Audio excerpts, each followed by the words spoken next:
చెప్పండి.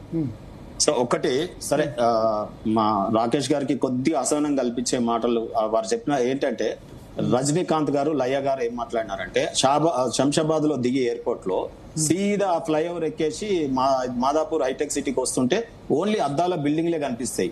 నేను ఇంతకుముందు అన్నట్టు కింద రెయిన్ లేని విషయం తెలియదు వాళ్ళకి. వర్షం వచ్చినప్పుడు వాళ్ళు రాలేదు, కింద నడవలేదు, ఫుట్పాత్ల మీద ఫుట్పాత్లు లేవు, తర్వాత నాలాలు లేవు, ఇంతకుముందే చెప్పినట్టు డ్రింకింగ్ వాటర్ ఫెసిలిటీ లేదు, కరెంటు సప్లై సరిగా లేదు.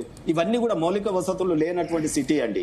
వాళ్ళు మెచ్చుకున్నారంటే సరే, మరి కేటీఆర్ గారు వారికి ఉన్న వాళ్ళతో ఏ రకంగా మరి మాట్లాడి ఆ రకమైన స్టేట్మెంట్లు అడ్వర్టైజ్ చేసుకున్నారో మాకు తెలుసు వారి మీడియా సంస్థలలో. నేనేమంటున్నంటే భరత్ గారు సరే వారికి పక్కకు పెడదాం, ఎందుకంటే ఫ్యూచర్ సిటీ మీద వారు మాట్లాడుతున్న మంచి ఇచ్చాడు. ఒక్క నిమిషం, నేనేమంటున్నట్టే సరే, నేను మాట్లాడిన దాంట్లో కొంత నాకు తెలిసింది చెప్తాను. ఒక్క నిమిషం ఒక్క నిమిషం రామ్మోహన్ గారు ఒక్క నిమిషం.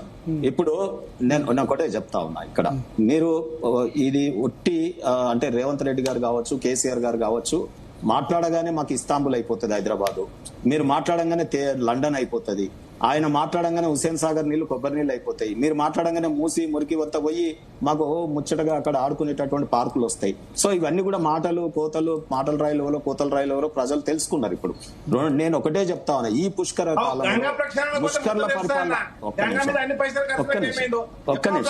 ఒక్క నిమిషం సరే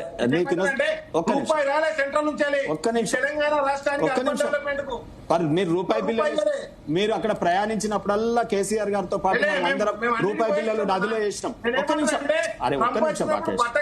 రాకేష్ ఒక్క నిమిషం నేను విమర్శిస్తున్న వాడు మీరు విమర్శించాలి, తర్వాత విమర్శించాలి. నేను కాదంటే మీకు వచ్చిన టైంలో చెప్పండి.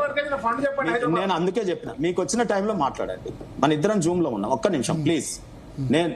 నేను మాట్లాడుతున్న దాంట్లో వాస్తవాలు మీరు తీసుకోండి.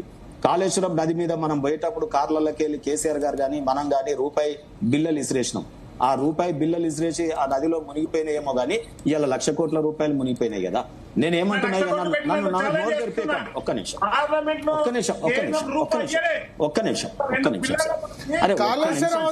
ఫ్యూచర్ సిటీ గురించి నిర్మాణాల గురించి మాట్లాడుతున్నాం. ఒక్క నిమిషం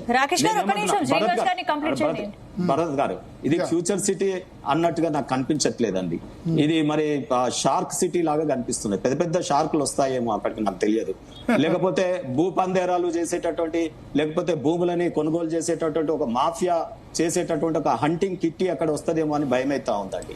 నేను అనుకుంటున్న తెలంగాణ భూముల మీద హైనాస్ పడ్డాయండి.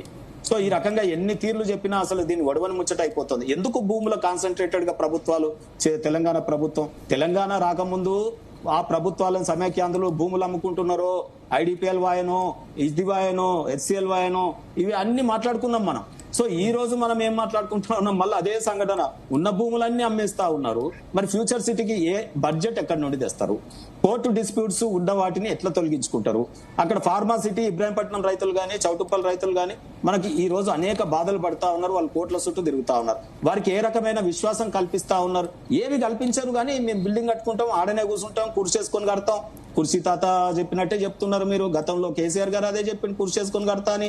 అక్కడ పాలమూరు రంగారెడ్డి ప్రాజెక్టు, ఇలా మీరు ఫ్యూచర్ సిటీ కాడ నేను వారానికి 4 రోజులు ఆడనే కుర్చేసుకొని కూర్చుంటా అంటున్నారు. కుర్చీ తాతను మించిపోయారు ఇవాళ మీరు. నేనేమంటున్నంటే రామ్మోహన్ రెడ్డి గారు, మాకు ఇవి చెప్పండి సంశయాలు. మేము అభివృద్ధికి అడ్డం కాదు.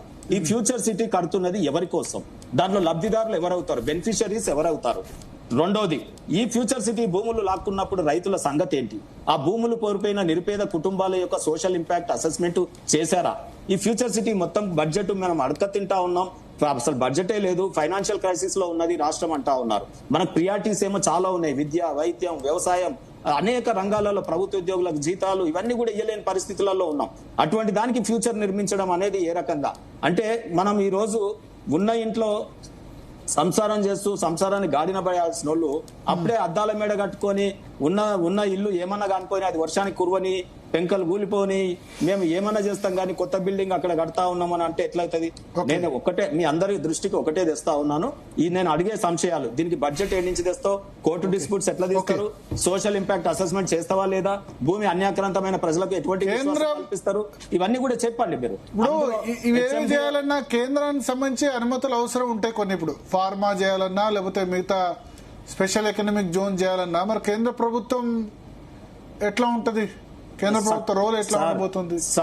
చక్కటి డిపిఆర్ ఇంజనీర్లతో చేయించి, ఇంజనీర్లు ఇక్కడ నేను అనేది కేసీఆర్ లాంటి ఇంజనీరో రేవంత్ రెడ్డి ఇంజనీరో కాదు, అధికారులు, ఆ కన్సర్న్ డిపార్ట్మెంట్ అధికారులు కన్సల్టెంట్ ఇంజనీర్లను మంచి సంస్థలను పెట్టి డిపిఆర్లు తయారు చేసుకొని దాంట్లో పేద ప్రజలకు ఏ రకంగా అన్యాయం కాకుండా చూస్తాము, ఉన్న భూమి రైతులను ఏ రకంగా అన్యాయం కాకుండా చూస్తాము, ఫ్యూచర్ సిటీ వల్ల ఎంతమందికి ఉద్యోగ కల్పన వస్తుంది, ఏ రకమైన సంస్థలు రాబోతా ఉన్నాయి, ఇది ఏ రకంగా మన భారతదేశానికి కావచ్చు, రాష్ట్రానికి కావచ్చు, మన ప్రజలకు గానీ ఉపయోగం ఉందో మంచి డిపిఆర్ పట్టుకొని రండి, తప్పకుండా కేంద్రం మీకు సహకరిస్తుంది.